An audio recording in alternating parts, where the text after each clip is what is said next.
What if I told you the device in your pocket today has more computing power than NASA's entire system used to land a man on the moon? That your smartphone, sleek, fast, and almost inseparable from your daily life, is not just a phone, but a supercomputer disguised as a digital companion.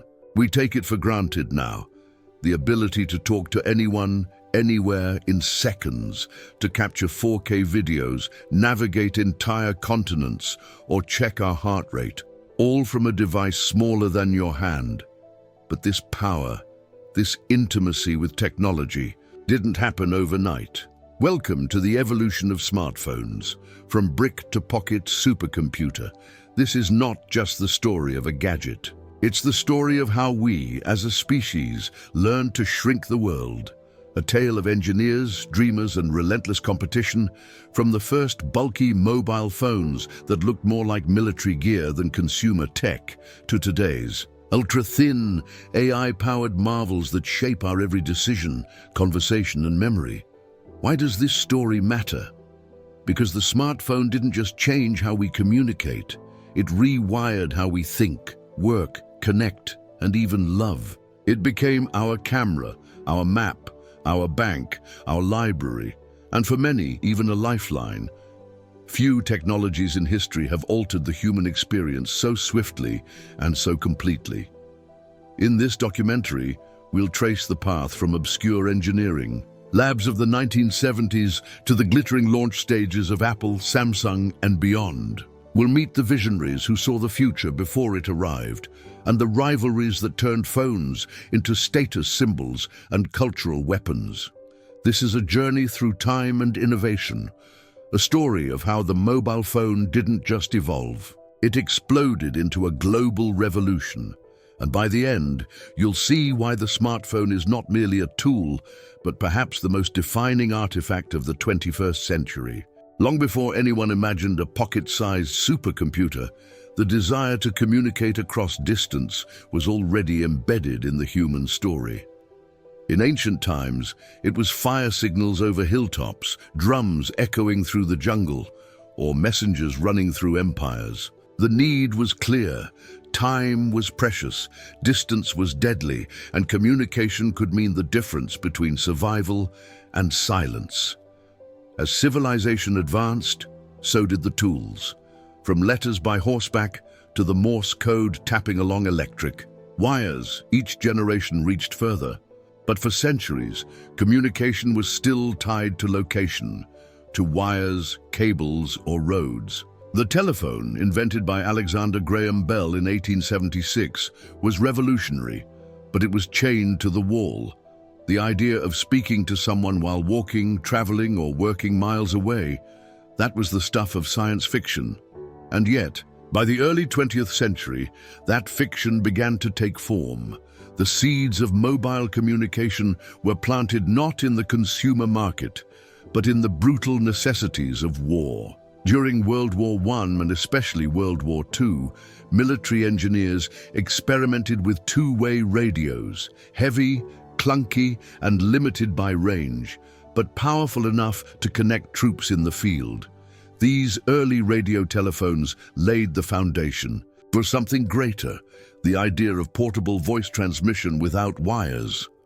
In 1946, something historic happened in St. Louis, Missouri. AT&T launched the first mobile telephone service for automobiles. It used radio towers to link calls, but there was a catch. Each call required a human operator, and the system could only handle a handful of users at once. Still, it was the first whisper of mobile possibility. Throughout the 1950s and 60s, engineers across the world, from Bell Labs in the United States to researchers in Sweden and Japan, grappled with the same question. How do you untether the phone from the wall? They imagined a network of radio cells, each covering a small area where calls could hop seamlessly from one zone to the next. It was called the cellular concept, and though it existed on paper, the technology to make it real was still a distant dream. There were other bold ideas too. In 1966, a magazine ad by Motorola showed a businessman with a futuristic device on his wrist, confidently declaring, "The phone of the future may be on your wrist." It was a glimpse at ambition far ahead of reality. By the late 1960s, all the pieces were there: the dream, the theory, and the demand. What was missing? A working prototype and the courage to build it. The age of mobile communication was no longer a fantasy. It was waiting for its spark. The spark that lit the mobile revolution didn't come quietly. It came with bold ambition, rivalry, and a dramatic walk down a New York City sidewalk. It was 1973. While most people still relied on landlines tethered to kitchen walls and switchboards, one man held a brick-shaped device to his ear and made a call, without wires, without a vehicle, and without precedent. That man was Martin Cooper, an engineer at Motorola. And that call, made to his rival at Bell Labs, marked the birth of the handheld mobile phone. Cooper's motivation was clear: beat the competition. Bell Labs had long dominated the telecom landscape and was developing a car-based mobile, a system tied to their existing landline infrastructure. But Cooper believed true freedom meant mobility, real mobility. Not phones stuck inside cars, but phones carried in your hand, usable anywhere. His team at Motorola worked feverishly. In just 90 days, they developed a prototype, the Dynatac 8000X. It weighed 2.5 pounds, measured 10 inches tall, and offered a talk time of just 30 minutes before needing a 10-hour recharge. But it worked, and that was revolutionary. Technically, building the first mobile phone required overcoming major hurdles. The team had to miniaturize components that previously filled entire cabinets. They needed to design antennas that could both send and receive signals over long distances without overwhelming interference. Battery life was another nightmare. Fitting a rechargeable power source into a compact frame without making it explode or melt under stress. All of this had never been done before. Then there was the matter of networks. The cellular concept had to move from theory to reality. Motorola wasn't just building a phone, they were helping to shape a new kind of infrastructure. That meant collaboration with regulators, telecom providers, and local governments to roll out the first cellular towers and frequency allocations. And then came the price. The first commercial mobile phone, the same Dynatac 8000X, launched in 1983. It cost a staggering $3,995, roughly $11,000 today. But it wasn't meant for the masses. It was a status symbol used by Wall Street brokers, luxury car owners, and political elites. You didn't just own a mobile phone, you displayed it like a trophy. Yet despite the limitations, weight, cost, battery life, it was a revelation. For the first time, a person could walk and talk at the same time, across cities and eventually countries. Journalists called it a toy for the rich, but visionaries saw something deeper, a crack in the dam of traditional communication. Behind the scenes, other companies began racing to catch up. Nokia, a Finnish company, quietly entered the scene, developing mobile technologies that would later define the 1990s. In Japan, NTT launched its own mobile system in 1979. The world's first fully automated cellular network, albeit limited to Tokyo. In Europe, Ericsson and others were laying groundwork that would blossom into global standards. The 1980s were a decade of experimentation and investment. Early adopters struggled with dropped calls, limited coverage, and bulky handsets, but the seed had been planted. The barriers weren't just technical, they were cultural and financial. Convincing the world that mobile phones weren't gimmicks but necessary tools required vision and persistence. Still, the numbers began to grow. From just a few thousand users in the early 80s to over 1 million by the end of the decade, momentum was building. More importantly, mobile technology was no longer a novelty. It was evolving. The world had seen its first glimpse of wireless communication, and there was no turning back. The 1980s may have introduced mobile phones to the world, but it was the decades that followed that transformed them, from clunky luxury gadgets into indispensable tools of modern life. The ascent of the mobile phone was not just technological. It was cultural, economic, and global. When the Motorola Dynatac 8000X hit the market in 1983, it was less a consumer product and more a status symbol. Weighing in at nearly 2.5 pounds, with a price tag close to $4,000, only the wealthy and well-connected had access to this newfound freedom. The phone could store 30 numbers and offered just 30 minutes of talk time, enough to impress, not sustain. But what mattered most wasn't convenience, it was possibility. Engineers at companies like Motorola, Nokia, and Ericsson now knew it could be done. Governments, particularly in Scandinavia and Japan, invested heavily in digital cellular networks. The pieces were being assembled for something far greater. The 1990s brought rapid change, and the first major shift came with the rise of 2G networks. Unlike the analog systems of the 80s, these new digital networks, introduced in 1991 by Finland's Radio Linja, now Elisa, offered more than voice. They allowed for data, texts, simple digital signals, and they were more efficient, secure, and scalable. This was the decade when mobile phones began to shrink. The Nokia 1011, released in 1992, was among the first GSM, Global System for Mobile Communications, handsets. Still bulky by today's standards, it introduced the possibility of global roaming, SMS texting, and mobile identity. Suddenly, phones weren't just for the elite. They were for the entrepreneur, the traveler, the teenager. By the mid-90s, design began to matter. Phones like the Motorola StarTAC 1996 changed the game. It was the first true flip phone. Compact, stylish, and a massive commercial success. People now wanted a mobile phone, not just for work, for life. As the new millennium dawned, mobile phones were no longer luxury items. They were necessities. The early 2000s saw the rise of feature phones, devices with built-in cameras, color screens, music players, and even simple games. Remember Snake on the Nokia 3310? It wasn't just a phone, it was your entertainment hub, your alarm clock, your text buddy. The 3310 sold over 126 million units globally, a symbol of reliability, endurance, and design. Simplicity. But this era wasn't just about playful extras. It laid the foundation for deeper transformation. Networks were growing faster. 3G, third-generation networks, launched in Japan by NTT Docomo in 2001, made mobile internet access a reality.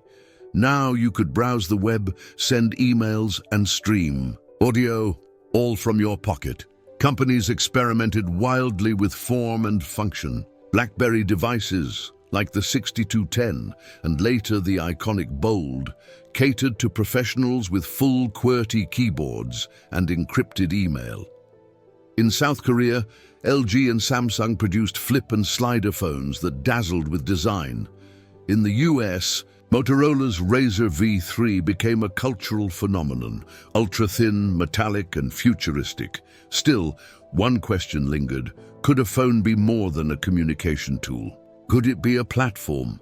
For apps, for computing, for creativity? Everything changed in 2007. When Steve Jobs walked onto that stage and introduced the original iPhone, it wasn't just another product launch. It was a historical rupture. This is not just a phone, Jobs said. It's a widescreen iPod with touch controls. It's a revolutionary mobile phone. And it's a breakthrough internet communications device. 3 devices, 1 product. The crowd roared. The original iPhone had no physical keyboard. It relied entirely on a capacitive touchscreen, unheard of at the time. It could browse the internet like a computer. It had a multi-touch interface, visual voicemail, and a fluid operating system that made everything feel natural. It wasn't perfect. It lacked 3G, had no front camera, and initially didn't allow third-party apps. But it changed everything. Competitors scrambled. Overnight, the industry pivoted. Apple opened the App Store in 2008, and within a year, it had over 100,000 applications. Suddenly, your phone wasn't just a phone. It was a doctor, a map, a camera, a game console, a social media gateway. Google wasn't far behind. Its Android operating system, launched with the HTC Dream, T-Mobile G1, in 2008, offered a more open, customizable ecosystem. Android phones surged in popularity across the globe, especially in regions where Apple's prices were out of reach. Each year brought advancements: higher resolution cameras, GPS accuracy, Wi-Fi hotspots, mobile banking, HD video recording, and cloud synchronization. Samsung's Galaxy S series, beginning in 2010, pushed the envelope with vivid AMOLED displays and performance. Meanwhile, Apple's iPhones added fingerprint sensors, retina displays, and better battery life. By 2012, smartphones had officially overtaken feature phones in global sales. The tipping point had arrived. This period wasn't just about invention, it was about perfection. Designs became sleeker, bezels thinner, cameras more advanced than some professional equipment. Phones like the iPhone X 2017 eliminated home buttons entirely, embracing gesture-based interfaces. The Google Pixel brought AI-powered photography. The Huawei P20 Pro introduced triple lens systems. The Galaxy Note line transformed productivity. Competition was fierce. New players emerged: Xiaomi, Oppo, OnePlus, each pushing hardware boundaries while driving down prices. Features became software-driven. Artificial intelligence allowed predictive typing, smarter assistance, real-time translation, and enhanced security. Biometrics moved from fingerprints to facial scans. Displays became edge-to-edge and eventually foldable. Globally, smartphones became essential to daily life, from remote work in America to mobile payments in Kenya to digital classrooms in India. By the 2020s, smartphones had crossed a threshold. They were no longer just devices, they were ecosystems. Apple's iOS and Google's Android matured into polished, secure, and powerful platforms. 5G promised blazing speeds and near-zero latency. Augmented reality found new ground, blending the digital with the physical. Foldable phones returned, like the Samsung Galaxy Z Fold, not as gimmicks, but as next-gen innovations. Meanwhile, software pushed toward integration. Your watch, your phone, your car, and even your refrigerator, all synced in real time. And yet, challenges emerged: privacy debates, digital addiction, environmental concerns.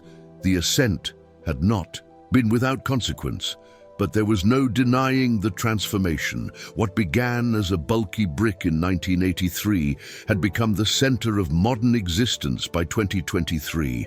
A passport, a mirror, a bank, a companion, in one device. There's a moment in every great invention story when it crosses a line, from novelty to necessity. For the smartphone, that moment wasn't defined by one launch or one model, but by a convergence of forces: faster networks, cheaper components, smarter software, a global appetite for instant connection. Suddenly, the smartphone was no longer a symbol of status. It was the new normal. By the early 2010s, smartphones had seeped into every layer of society. Entry-level Android devices were now available at budget prices. Apple introduced older iPhone models at reduced costs while expanding its reach in markets like China and India. Carriers offered installment plans, making smartphones affordable. to millions. And with this accessibility came something far more powerful: ubiquity. Why did adoption explode so quickly? One word: utility. Smartphones were no longer just for calls or texts. They became indispensable extensions of our lives. Need directions? Open your map app. Want to share a thought? Post it on social media.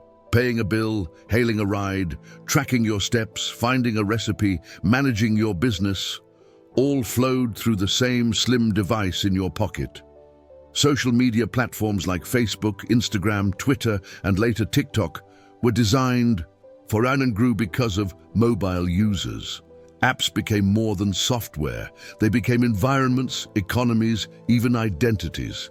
Entire industries reshaped themselves to fit the smartphone screen: news, entertainment, retail, transportation. A gig economy emerged: Uber, DoorDash, Airbnb, powered by mobile-first interaction. Governments took notice. Campaigning, public health messaging, even civil protests now relied on mobile connectivity. In emerging economies, smartphones leapfrogged traditional infrastructure, bringing internet access, financial tools, and education to communities that had never owned a desktop computer. Globally, the shift was cultural. In Japan, QR codes became part of everyday life. In Africa, mobile wallets like M-Pesa revolutionized banking.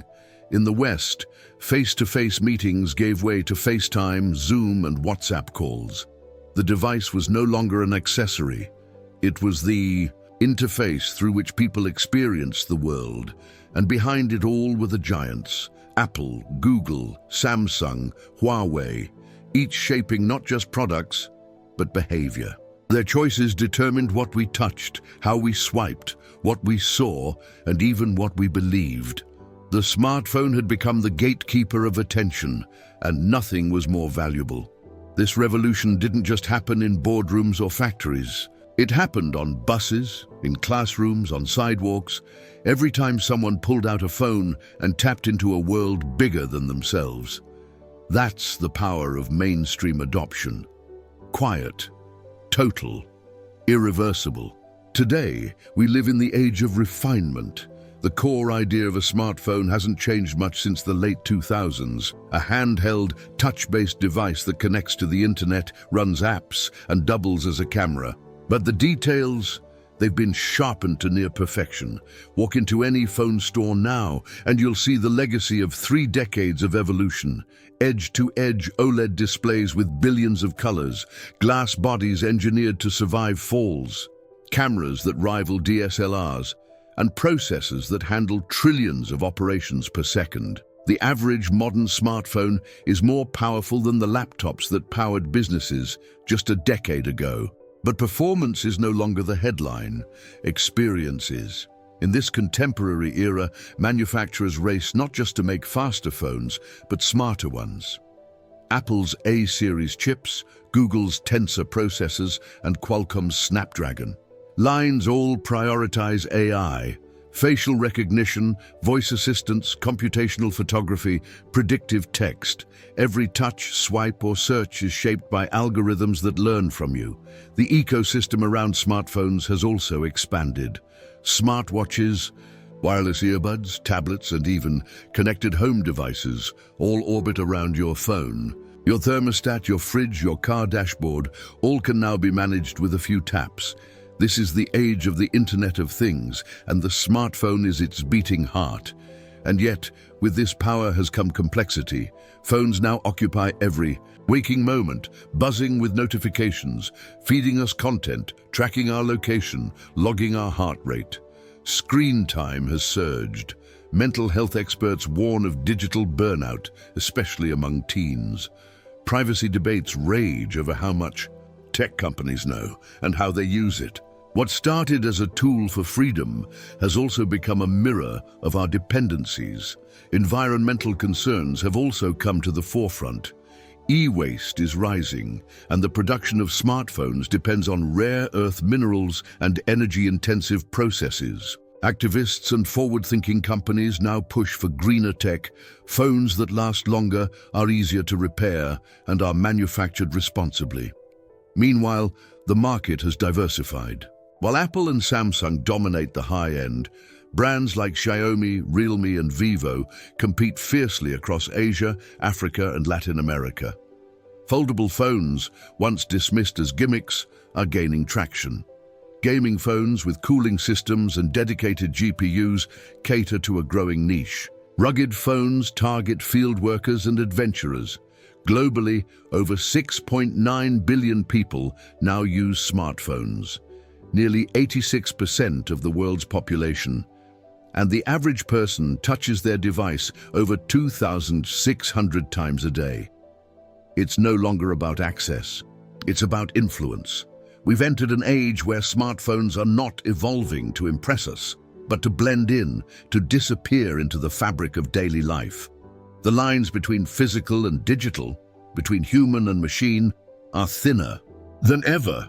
It's difficult to name another invention in modern history that has reshaped the human experience as profoundly and as quickly as the smartphone.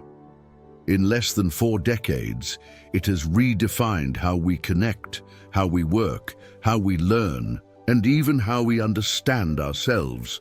Consider the world before it.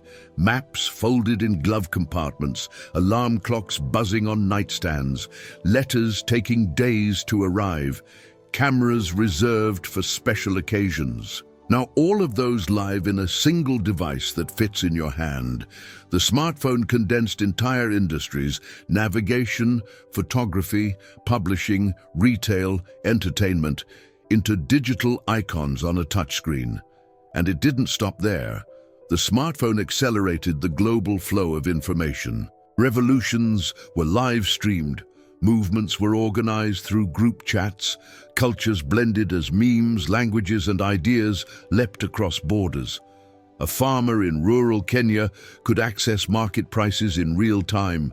A student in Brazil could attend a lecture hosted in Berlin. The barriers of time, space, and privilege began to erode, not entirely, but meaningfully. Industries had to adapt or vanish. Taxis were replaced by ride-hailing apps. Film cameras went extinct almost overnight. Social media platforms transformed advertising, journalism, and even politics. The smartphone didn't just change what we do, it changed who gets to participate. Yet, perhaps its most lasting legacy is psychological. Smartphones have rewired our attention, our memory, even our sense of presence. They've blurred the boundaries between public and private, work and rest, solitude and connection.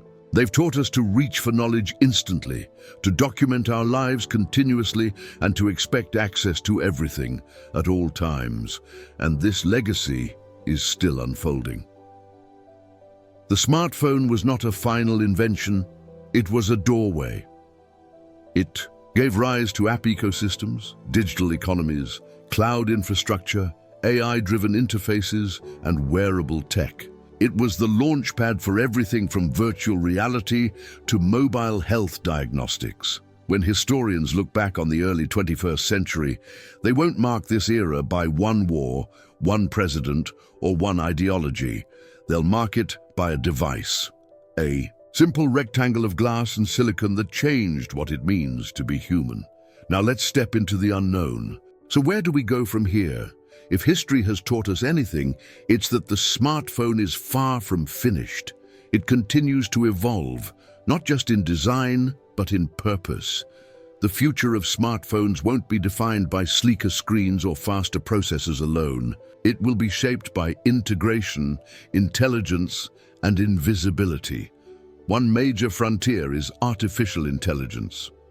Already, we see glimpses. Phones that predict your actions, respond to your voice, and curate your digital life.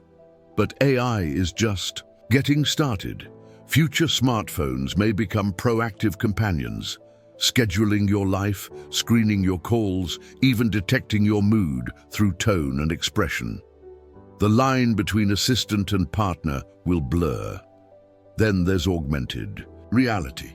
With AR glasses and lightweight headsets on the rise, the smartphone may become a hub for projecting information into the world around you. directions hovering in your vision, messages appearing in your peripheral view, virtual objects layered onto physical space. Apple, Meta, and Google are racing toward this next interface, and your phone will likely be at the center of it. Biotechnology may also weave itself in. Imagine phones that monitor blood sugar non-invasively, detect infections through breath, or adjust lighting to protect your circadian rhythm. Health tech is already embedded, but it's poised to become predictive, even preventative.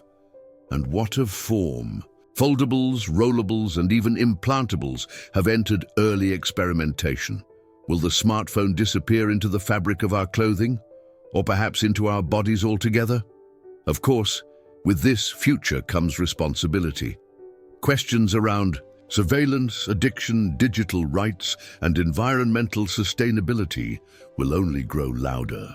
The choices we make now, as creators, users, and regulators, will determine not just how smartphones evolve, but how we evolve with them. So we leave you with this. What do you want your smartphone to become? A tool, a teacher, a friend, a filter between you and the world, or a bridge? As we stand at the edge of tomorrow, one thing is clear: the story of the smartphone is still being written. From the heavy bricks of the 1980s to the elegant supercomputers in our pockets today, the smartphone's journey is a testament to human ingenuity, ambition, and adaptation. What began as a solution to mobility became a revolution in how we live, work, and connect. A device that transformed not just technology, but civilization itself. In a world shaped by rapid innovation, the smartphone stands as both symbol and engine of change, proof that even the most ordinary object can carry the weight of a global transformation. Thank you for joining us on this exploration of history, technology, and the future. If you found this documentary insightful, please like the video, share it with others who love tech and history, and subscribe for more deep dives into the inventions that shaped our world. We'd love to hear from you. Drop a comment below. What surprised you the most? Until next time, stay curious, stay connected,